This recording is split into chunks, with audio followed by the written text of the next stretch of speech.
আসসালামু আলাইকুম রহমতুল্লাহ। দিনী ইসলাম নলেজ চ্যানেলে আপনাদের স্বাগতম। আজ আমি আপনাদের সঙ্গে আলোচনা করব আজ বুধবার দিনে অথবা রাতে যদি আপনারা এই নবীর প্রতি দুরুদের আমলটি করতে পারেন অথবা এই দোয়ার আমলটি করতে পারেন, আপনার জীবন যৌবনের সকল প্রকার গুনাহ আল্লাহ মাফ করে দিবেন। আপনার অভাব অনটন থাকলে দূর হয়ে যাবে। যাদের পরিবার ও সংসারের ভিতরে অভাব রয়েছে, যারা ঋণগ্রস্ত, দেনার টাকা পরিশোধ করতে পারছেন না, যাদের পুত্র সন্তান হচ্ছে না, যারা জীবনের গুনাহ নিয়ে খুবই চিন্তিত এবং পেরেশানি হয়ে আছেন, যাদের ঘরে টাকা পয়সায় কোনোই বরকত পাচ্ছেন না, অনুরোধ করে বলছি জীবনে একটি বার হলেও এই আমলটি করে যাবেন। বিশেষ করে দুরুদের আমলটি যদি আপনারা করতে পারেন, আল্লাহ পাক রব্বুল আলামিন আপনার জীবনের গুনাহ মাফ করবেন, অভাব অনটন দূর করে দিবেন, সকল প্রকার বিপদ আল্লাহ আপনার উপর থেকে উঠিয়ে নিবেন এবং সকল ক্ষতি থেকে আপনাকে আল্লাহ হেফাজত করবেন ইনশাআল্লাহ।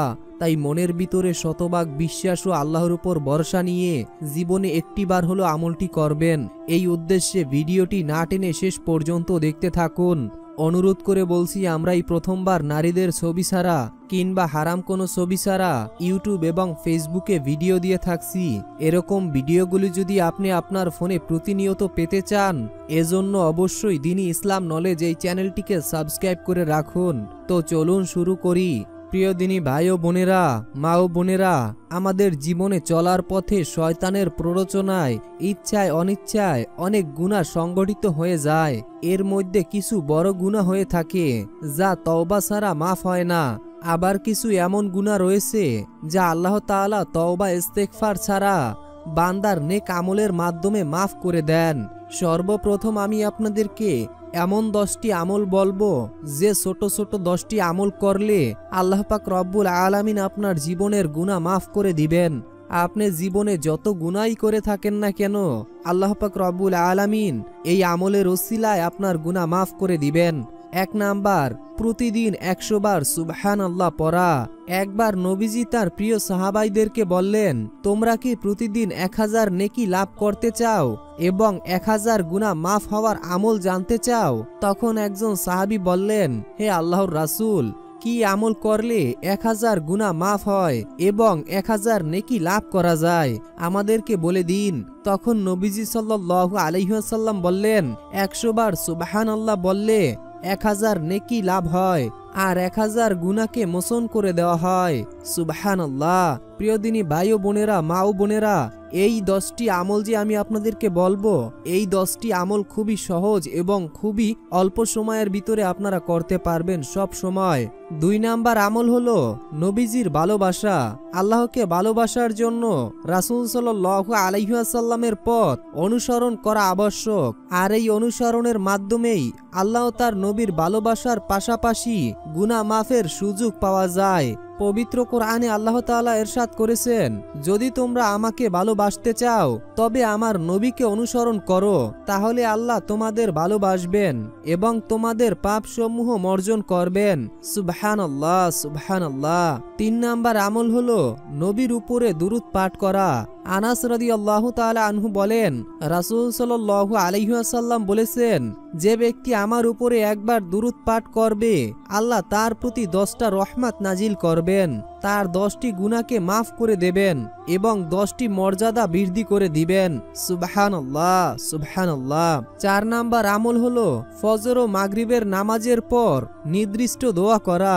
এক হাদিসে আল্লাহর রাসূল সাল্লাল্লাহু আলাইহি ওয়াসাল্লাম বলেছেন, যে ব্যক্তি ফজর ও মাগরিবের নামাজ পড়ার পরে লা ইলাহা ইল্লাল্লাহু ওয়াহদাহু লা শারিকা লাহু লাহুল মুলক ওয়া লাহুল হামদু ওয়া হুয়া আলা কুল্লি শাইইন কাদির 10 বার পড়বে, এর বিনিময়ে তার আমলনামায় 4 জন গোলাম আজাদ করার সওয়াব লেখা হবে।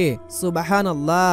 10টি নেকি লেখা হবে, 10টি গুনাহ মাফ করা হবে, 10টি মর্যাদা বৃদ্ধি করে দেওয়া হবে এবং সকাল থেকে সন্ধ্যা পর্যন্ত তার জন্য শয়তান থেকে হেফাজত করা হবে।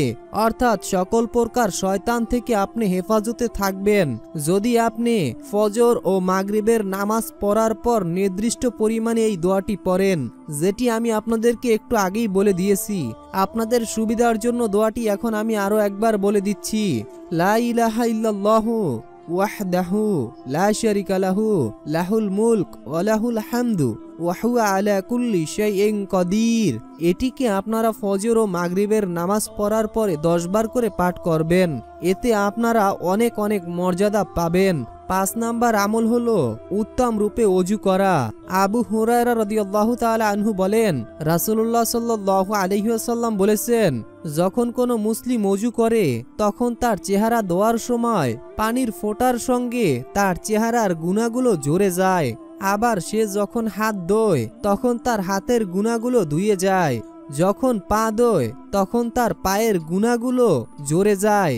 যে গুনাহগুলো সে পা দিয়ে হেঁটে হেঁটে করেছিল, মানে পায়ের সাহায্য নিয়ে যেই গুনাহগুলো করেছিল, সেই গুনাহগুলো ঝরে যায়। এভাবে বান্দা গুনাহ থেকে ওযু করার মাধ্যমে তার গুনাহগুলো মাফ করা হয়। যদি কেউ সম্পূর্ণরূপে পরিপূর্ণভাবে ওযু করতে পারে তাহলে তার হাতের গুনাহ, তার পায়ের গুনাহ, অর্থাৎ ওযুর পানি যেখানে যেখানে লেগেছে ওই সব জায়গার গুনাহগুলো একেবারে ঝরে পড়ে যায়। সুবহানাল্লাহ, সুবহানাল্লাহ। এরপরের আমল হলো 5 ওয়াক্ত নামাজ আদায় করা। প্রিয়দিনী ভাই ও বোনেরা, মা ও বোনেরা, যে ব্যক্তি যথাসাধ্য 5 ওয়াক্ত নামাজ আদায় করবে তার গুনাহ মাফের ব্যাপারে রাসূলুল্লাহ সাল্লাল্লাহু আলাইহি ওয়াসাল্লাম হাদিস শরীফে চমৎকার একটি উদাহরণ তুলে ধরেছেন। আবু হুরায়রা রাদিয়াল্লাহু তাআলা আনহু থেকে বর্ণিত, রাসূল সাল্লাল্লাহু আলাইহি ওয়াসাল্লাম একবার সাহাবায়ে কেরামদেরকে সম্বোধন করে বললেন, তোমাদের কি মনে হয় কারো বাড়ির পাশে যদি নদী থাকে আর সে তাতে প্রতিদিন 5 বার গোসল করে, তার শরীরে কি কোনো ময়লা থাকতে পারে? সাহাবারা জবাবে বলল, না, তার শরীরে কোনো ময়লা অবশিষ্ট থাকতে পারে না। নবীজি সাল্লাল্লাহু আলাইহি ওয়াসাল্লাম তখন বললেন, 5 ওয়াক্ত নামাজ, নামাজের দৃষ্টান্ত এরূপ। এর মাধ্যমে আল্লাহ তাআলা বান্দার পাপসমূহ মিটিয়ে দেন, বান্দাকে ক্ষমা করে দেন, তার মর্যাদা বৃদ্ধি করে দেন, তার অন্তরকে পরিষ্কার পরিশুদ্ধ করে দেন। দিনী ভাই ও বোনেরা, অনুরোধ করে বলছি, আপনারা অবশ্যই 5 ওয়াক্ত নামাজ আদায় করার চেষ্টা করবেন যথাসাধ্য। এরপরের আমল হলো জুমার নামাজ আদায় করা, অর্থাৎ জুমার নামাজ আদায় করা। আবু হুরায়রা রাদিয়াল্লাহু তাআলা আনহু থেকে বর্ণিত, রাসূল সাল্লাল্লাহু আলাইহি ওয়াসাল্লাম বলেছেন, যে ব্যক্তি উত্তম রূপে ওযু করলো ও জুমা এলো, এরপরে মনোযোগ সহকারে খুতবা শুনলো, চুপ থাকলো, আল্লাহ তাআলা তার গত জুমা থেকে এই জুমা পর্যন্ত তার মধ্য সময়ের সকল গুনাহকে মাফ করে দেন। আরও অতিরিক্ত 3 দিন গুনাহ মাফ করবেন। অর্থাৎ প্রিয়দিনী ভাই ও বোনেরা, যে ব্যক্তি জুমার নামাজ জামায়াতের সঙ্গে আদায় করবে সেই ব্যক্তির 2 জুমার মধ্যবর্তী সময়ের সকল গুনাহ মাফ করা হয় এবং 3 দিন পর্যন্ত, অর্থাৎ সামনের 3 দিন পর্যন্ত তার গুনাহকে মাফ করা হবে। এরপরের আমল হলো নামাজের জন্য মসজিদে গমন করা। এটি পুরুষদের আমল। জামায়াতের সঙ্গে নামাজ পড়লে প্রতিটা কদমের বিনিময়ে গুনাহ মাফ ও মার্জন করা হয় ও বান্দার মর্যাদা বৃদ্ধি করার ঘোষণা এসেছে। আবু হুরায়রা রাদিয়াল্লাহু তাআলা আনহু বলেন, রাসূল সাল্লাল্লাহু আলাইহি ওয়াসাল্লাম বলেছেন, জামাতের নামাজ ঘরের বা বাজারের নামাজের অপেক্ষার 25 গুণ বেশি সওয়াব রাখে।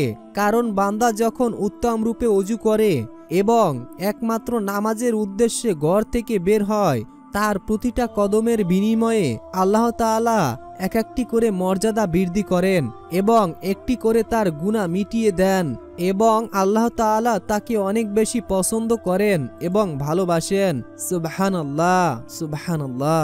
প্রিয় দিনী ভাই ও বোনেরা, এরপরের শেষের আমলটি হচ্ছে রুকু থেকে উঠে রব্বানা লাকাল হামদ বলা। আবু হুরায়রা রাদিয়াল্লাহু তাআলা আনহু থেকে বর্ণিত, রাসূল সাল্লাল্লাহু আলাইহি ওয়াসাল্লাম বলেছেন, ইমাম যখন রুকু থেকে উঠে বলে সামিআল্লাহু লিমান হামিদা, তখন তোমরা বলবে আল্লাহুম্মা রব্বানা লাকাল হামদ। কারণ যার তাহমিদ ফেরেশতাদের সঙ্গে মিলবে তার আগের সব পাপ মাফ করে দেওয়া হবে বা ক্ষমা করে দেওয়া হবে। সুবহানাল্লাহ, সুবহানাল্লাহ। তো প্রিয়দিনী ভাই ও বোনেরা, আমি এখনই আপনাদেরকে দুরূদ শরীফের আমলটি বলে দিব এবং দুরূদটিও বলে দিব এবং গুনাহ মাফের দোয়াগুলোও বলে দিব। তবে তার আগে এখন আমরা জানব হিংসুকের হিংসা থেকে বাঁচার দোয়া, অর্থাৎ অনেক মানুষই আছে আপনাদেরকে হিংসা করে, তাই হিংসুক থেকে কিভাবে বাঁচবেন সেটার দোয়া এবং আমল এখনই আমি আপনাদেরকে বলে দিচ্ছি। হাদিসে বলা হয়েছে 3 ব্যক্তির গুনাহ মাফ করা হয় না, তার মধ্যে একজন হচ্ছে অন্যের প্রতি বিদ্বেষ পোষণকারী ব্যক্তি। হিংসা বিদ্বেষের কঠিন পরিণতির সম্বন্ধে মহানবী সাল্লাল্লাহু আলাইহি ওয়াসাল্লাম বলেছেন, প্রতি সপ্তাহে সোম বৃহস্পতিবার মানুষের আমল পেশ করা হয় এবং সব মুমিন বান্দার গুনাহ মাফ করে দেওয়া হয়, কিন্তু যাদের পরস্পরের মধ্যে বিচ্ছেদ ও দুশ্মনী আছে তাদের ক্ষমা করা হয় না। বুঝতেই পেরেছেন দিনী ভাই বোনেরা, মা ও বোনেরা, যারা হিংসা করে তাদেরকে আল্লাহ তাআলা এই ক্ষমার দিনেও তাদেরকে ক্ষমা করেন না, অর্থাৎ তাদের আমলনামা আল্লাহর কাছে পেশ করা তো হয়ই না এবং তাদের ক্ষমাও করা হয় না। তো আপনারা বদনজর থেকে বা হিংসুকের হিংসা থেকে বাঁচার জন্য 2টি আমল করতে পারেন বা 2টি সূরার আমল করতে পারেন। 1 নাম্বার হলো সূরা নাস আর সূরা ফালাক। তো আমি আপনাদেরকে সূরা 2টি বলে দিচ্ছি, আপনারা মনোযোগ সহকারে আমার সঙ্গে শুনুন অথবা পড়ুন। বিসমিল্লাহির রহমানির রহিম। পরম করুণাময় পরম দয়ালু আল্লাহর নামে শুরু করছি। কুল আউযু বিরাব্বিন নাস, মালিকিন নাস, ইলাইহিন নাস, মিন শাররিল ওয়াসওয়াসিল খান্নাস, আল্লাযী ইউওয়াসউইসু ফি সুদুরিন নাস, মিনাল জিন্নাতি ওয়ান নাস। আশা করি আপনারা এটি শুনতে পেরেছেন। তো এখন আপনাদেরকে সূরা ফালাকটি বলে দিচ্ছি। কুল আউযু বিরাব্বিল ফালাক, মিন শাররি মা খালাক, ওয়া মিন শাররি গাসিকিন ইযা ওয়াকাব, ওয়া মিন শাররিন নাফাসাতি ফিল উকাদ, ওয়া মিন শাররি হাসিদিন ইযা হাসাদ। আশা করি আপনারা এই 2টি দোয়া শুনতে পেরেছেন অথবা এই 2টি সূরা শুনতে পেরেছেন। তো এখন আপনাদেরকে নেক সন্তান লাভের দোয়া বা আমল বলে দিচ্ছি। আল্লাহ তাআলা কোরআনে বলেন, তিনি যাকে চান কন্যা দেন ও যাকে চান পুত্র দেন, অথবা পুত্র ও কন্যা উভয় মিলিয়ে দেন, আবার যাকে ইচ্ছা বন্ধ করে দেন। অর্থাৎ দিনী মা ও বোনেরা, আপনার পুত্র সন্তান হচ্ছে না, আপনি আল্লাহ তাআলার কাছে এই দোয়া বলে প্রার্থনা করুন। আল্লাহ চাইলে আপনাকে পুত্র সন্তান দিয়েও দিতে পারেন, কারণ আল্লাহর দরবারে কোনো জিনিসের কোনো কমতি নেই। শুধু আপনাদেরকে আমাদেরকে চাওয়ার মতো করে তার কাছে চাইতে হবে। যদি আমরা সঠিকভাবে চাইতে পারি এবং সঠিক কিছু চাই, তাহলে অবশ্যই তিনি আমাদেরকে উত্তমটাই দিবেন। আল্লাহর নবী ইব্রাহিম আলাইহিস সালাম আল্লাহ তাআলার কাছে নেক সন্তানের জন্য দোয়া করেছিলেন। আল্লাহ তাআলা তার দোয়া কবুল করলেন। দোয়াটি এরকম ছিল, রব্বি হাবলি মিনাস সলিহিন, রব্বি হাবলি মিনাস সলিহিন, রব্বি হাবলি মিনাস সলিহিন। অর্থ, হে আমার প্রতিপালক, আমাকে এক পুত্র সন্তান দান করুন। অর্থ, হে আমার প্রতিপালক, আমাকে এক পুত্র সন্তান দান করুন। অর্থ, হে আমার প্রতিপালক, আমাকে এক পুত্র সন্তান দান করুন। দিনী মা ও বোনেরা, যারা নেক সন্তান চান, আপনারা অবশ্যই এই দোয়াটি বেশি বেশি পড়বেন, যত বেশি পারেন এই দোয়াটি পড়বেন। যারা নেক সন্তান চান, আল্লাহ তাআলার কাছে নবী ইব্রাহিম আলাইহিস সালামের দোয়াটি পড়ে দোয়া করবেন। দোয়াটি খুবই ছোট, নামাজের পর মোনাজাতে, হাঁটতে চলতে দোয়াটি পড়তে পারেন। আপনারা যে কোনো সময় এই দোয়াটি পড়তে পারেন। রব্বি হাবলি মিনাস সলিহিন, রব্বি হাবলি মিনাস সলিহিন। অর্থ, হে আমার প্রতিপালক, আমাকে এক পুত্র সন্তান দান করুন। রব্বি হাবলি মিনাস সলিহিন, হে আমার প্রতিপালক, আমাকে এক পুত্র সন্তান দান করুন। তো আমি আশা করি আপনারা এই দোয়াগুলো শুনতে পেরেছেন। তো এখন আমি আপনাদেরকে গুনাহ মাফের দোয়া এবং নবীজির প্রতি দুরুদের আমল এবং আরো কিছু দোয়া বলে দিব। তবে তার আগে আমরা পবিত্র আল কোরআনের একটি সূরা শুনব। আপনারা সকলেই জানেন যে পবিত্র কোরআন মহান আল্লাহ তাআলার ঐশী বাণী। এর তেলাওয়াত করলে যেমন সওয়াব পাওয়া যায় এবং এর তেলাওয়াত শুনলে প্রতিটা হরফে 10টি করে নেকি পাওয়া যায়। তাই আপনারা যদি এই পবিত্র কোরআনের তেলাওয়াতটি শুনতে পারেন, প্রতিটা হরফে আপনার আমলনামায় 10টি করে নেকি ফেরেশতারা লিখে দিবেন। এবং যতক্ষণ আপনি এই সূরাটিকে শুনবেন, ততক্ষণ আপনার উপর থেকে সকল প্রকার বিপদ আল্লাহ উঠিয়ে নেবেন। সকল প্রকার বালা মুসিবত আপনার উপর থেকে উঠে যাবে। যাদের ঘরে কোনো বরকত নেই, যাদের সংসারে বারাকা নেই, যাদের টাকা পয়সায় বরকত পাচ্ছেন না, ঘরে শান্তি নেই, তারা অবশ্যই পবিত্র আল কোরআনের এই সূরাটিকে আপনার ঘরে জোরে জোরে বাজাবেন। এই সূরাটিকে যদি আপনারা আপনাদের ঘরে অথবা বাসায় জোরে জোরে বাজাতে পারেন, আপনাদের ঘর থেকে সকল প্রকার ক্ষতি পালিয়ে যাবে।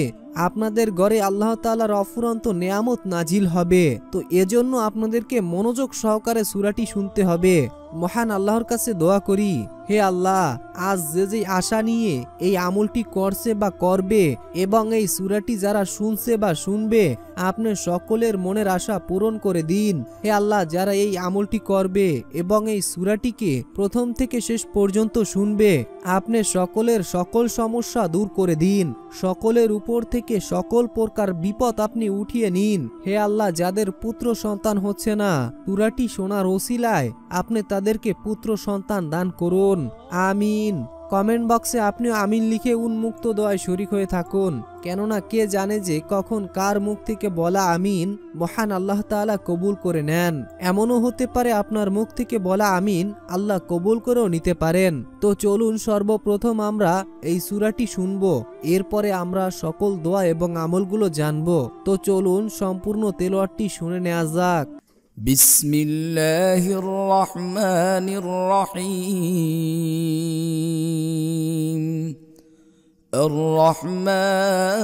الرحمن علم القرآن خلق الإنسان علمه البيان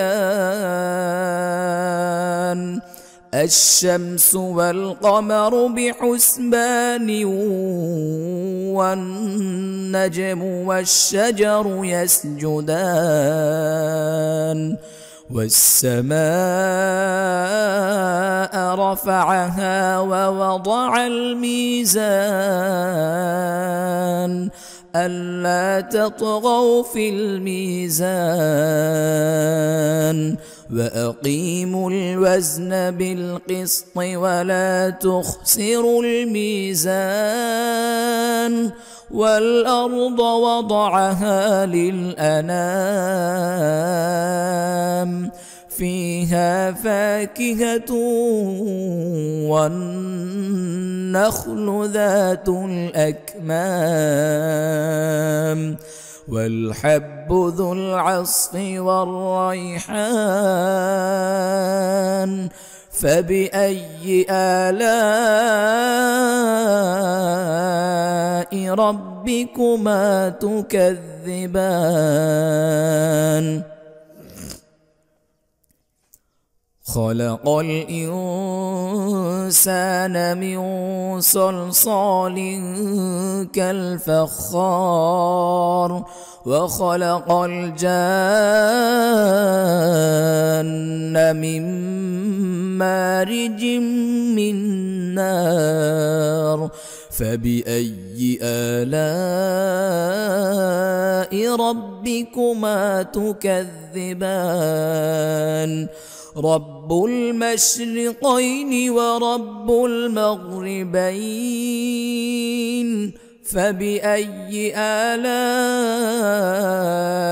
ربكما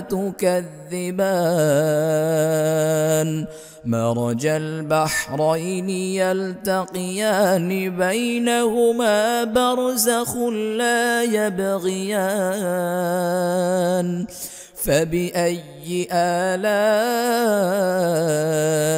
ربكما تكذبان يخرج منهما اللؤلؤ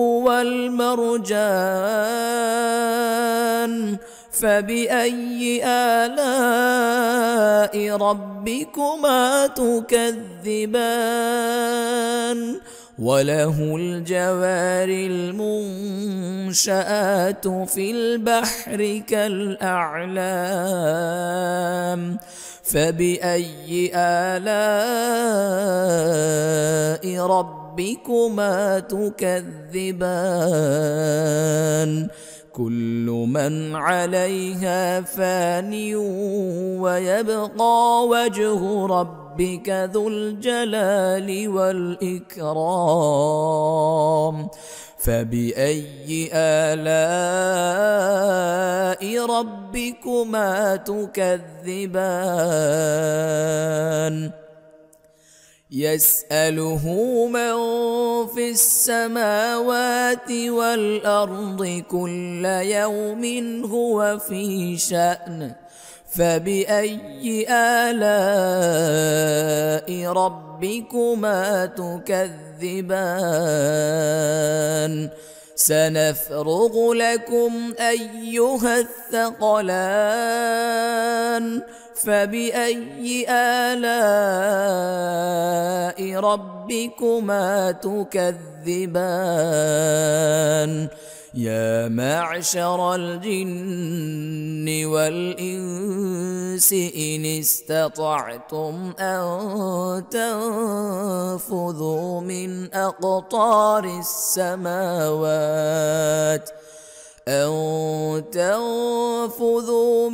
أقطار السماوات والأرض فانفذوا لا تنفذون إلا بسلطان فبأي آلاء ربكما تكذبان يرسل عليكما شواظ من نار ونحاس فلا تنتصران فبأي آلاء ربكما تكذبان فإذا انشقت السماء فكانت وردة كالدهان فبأي آلاء ربكما تكذبان فيومئذ لا يسأل عن ذنبه إنس ولا جان فبأي آلاء ربكما تكذبان يعرف المجرمون بسيماهم فيؤخذ بالنواصي والأقدام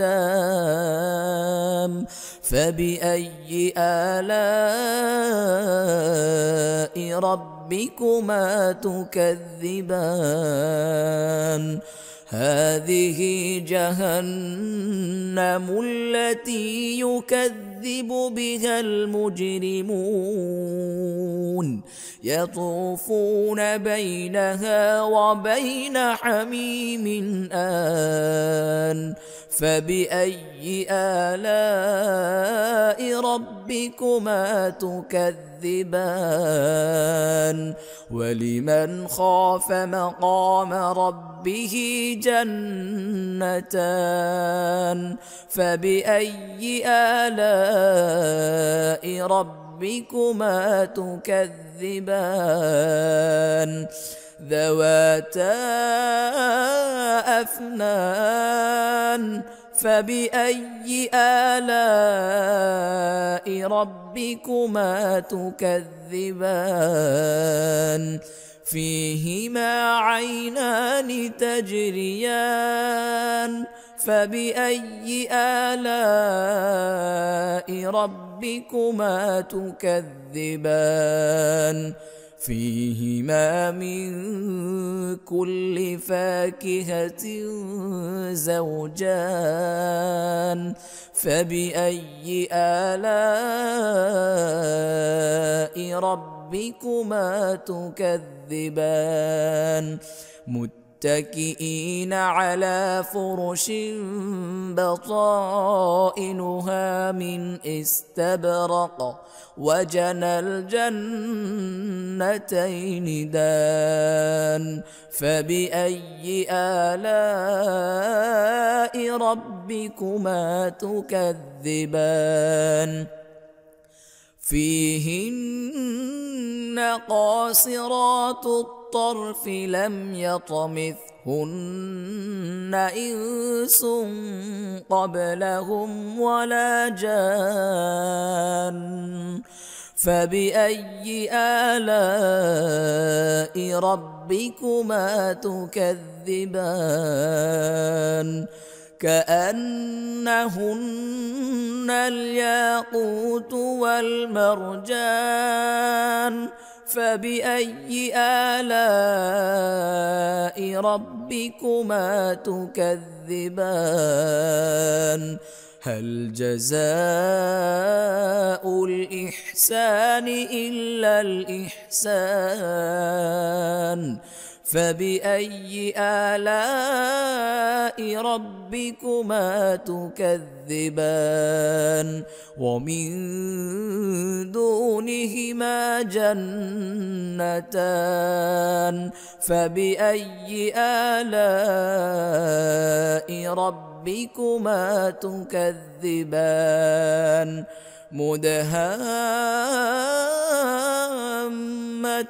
مدهامتان فبأي آلاء ربكما تكذبان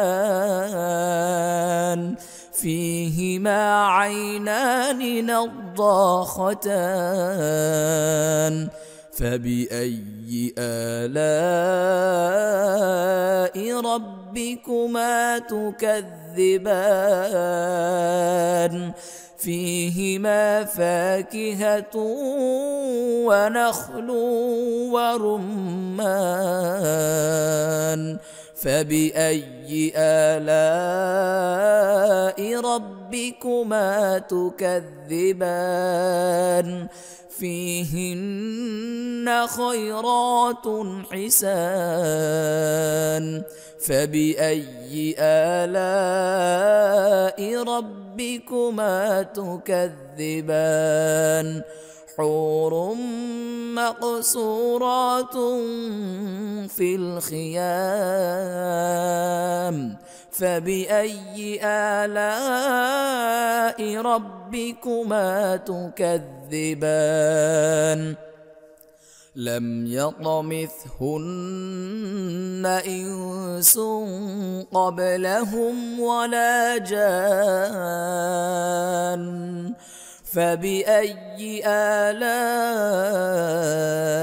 ربكما تكذبان متكئين على رفرف خضر وعبقري حسان فبأي آلاء ربكما تكذبان تبارك اسم ربك ذي الجلال والإكرام صدق الله العلي العظيم প্রিয় দিনী ভাই ও বোনেরা, মা ও বোনেরা, আমি আশা করি আপনারা সকলেই মনোযোগ সহকারে সূরাটি শুনেছেন। এখন এই আমলটিও করবেন।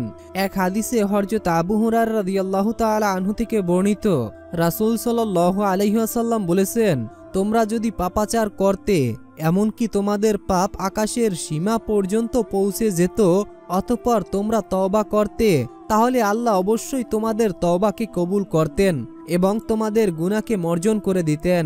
তো আমি সর্বপ্রথম আপনাদেরকে গুনাহ মাফের দোয়া বলে দিচ্ছি। বিসমিল্লাহির রহমানির রহিম। রব্বানা আতমিম লানা নূরানা ওয়া ইয়াগফির লানা ইন্নাকা আলা কুল্লি শাইইন কদির। রব্বিগফির ওয়ারহাম ওয়া আনতা খায়রুর রাহিমিন। রব্বিগফির ওয়ারহাম ওয়া আনতা খায়রুর রাহিমিন। আনতা ওয়ালিউনা ফাগফির লানা ওয়ারহামনা ওয়া আনতা খায়রুল গাফিরিন। অথবা সবচাইতে ছোট গুনাহ মাফের দোয়া, রব্বি ইন্নী জালামতু নাফসি ফাগফিরলি। রব্বি ইন্নী জালামতু নাফসি ফাগফিরলি। আপনারা এই দোয়াটিও পড়তে পারেন। আশা করি আপনারা এই দুইটি অথবা এই তিনটি দোয়ার ভিতর থেকে যে কোনো একটি দোয়া বেশি বেশি পড়বেন। যে কোনো নামাজের পর সালাম ফিরিয়ে আপনারা এই দোয়া পড়তে পারেন, অথবা হাঁটতে চলতে যে কোনো সময় আপনারা এই দোয়া পড়তে পারেন।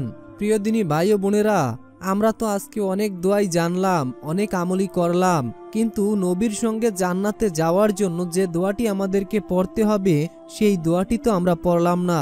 সেই দোয়াটি এখনই আমি আপনাদেরকে বলে দিচ্ছি। হযরত আবু সাউদ খুদরি রাদিয়াল্লাহু তাআলা আনহু থেকে বর্ণিত, নবী করিম সাল্লাল্লাহু আলাইহি ওয়াসাল্লাম বলেছেন, যে ব্যক্তি এই দোয়াটি পাঠ করবে তার জন্য জান্নাত আবশ্যক হয়ে যাবে। আমি তাকে হাত ধরে জান্নাতে নিয়ে যাব। বিসমিল্লাহির রহমানির রহিম। রদিতু বিল্লাহি রব্বাও অবিল ইসলামি দিনাও অবি মুহাম্মাদিন নাবিয়া ও রসুলা সাল্লাল্লাহু আলাইহি ওয়াসাল্লাম। আশা করি আপনারা এই দোয়াটিও মুখস্থ করে নিয়েছেন, অথবা এটি আপনারা পড়বেন সব সময় নবীর সঙ্গে যদি জান্নাতে যেতে চান। প্রিয় দিনী ভাই ও বোনেরা, এখন আপনাদেরকে মনের আশা পূরণের দোয়াটি বলে দিচ্ছি, মনোযোগ সহকারে শুনুন। বিসমিল্লাহির রহমানির রহিম। আল্লাহুম্মা ইন্নী আসআলুকা বিআন্নী আশহাদু আন্নাকা আনতাল্লাহু লা ইলাহা ইল্লা আনতাল আহাদুস সামাল্লাযী লাম ইয়ালিদ ওয়া লাম ইউলাদ ওয়া লাম ইয়াকুল লাহু কুফুয়ান আহাদ। আশা করি আপনারা সকলেই এই দোয়াগুলো শুনেছেন। তো প্রিয় দিনী ভাই ও বোনেরা, আমি অবশ্যই বলবো যে আপনারা এই আমলটি করবেন। আজকের ভিডিওটির প্রতিটা সেকেন্ড এবং প্রতিটা মুহূর্ত আপনাদের জন্য খুবই গুরুত্বপূর্ণ, কেননা আজকের ভিডিওটির প্রতিটা মুহূর্তে আপনাদের জন্য বিশেষ আমলগুলো বলে দিলাম। এই আমলগুলো আপনারা অবশ্যই করবেন। তো দিনী ভাই বোনেরা, এই ছিল আমাদের আজকের ভিডিও। যদি আপনাদের ভিডিও সম্পর্কে কোনো মতামত থাকে অবশ্যই কমেন্টে জানাবেন। তাছাড়াও আপনাদের যদি কোনো প্রশ্ন থেকে থাকে সেটাও জানাবেন। পরবর্তী ভিডিওতে আপনাদের প্রশ্নের উত্তর দেওয়ার চেষ্টা করব ইনশাআল্লাহ। আসসালামু আলাইকুম ওয়া রাহমাতুল্লাহ।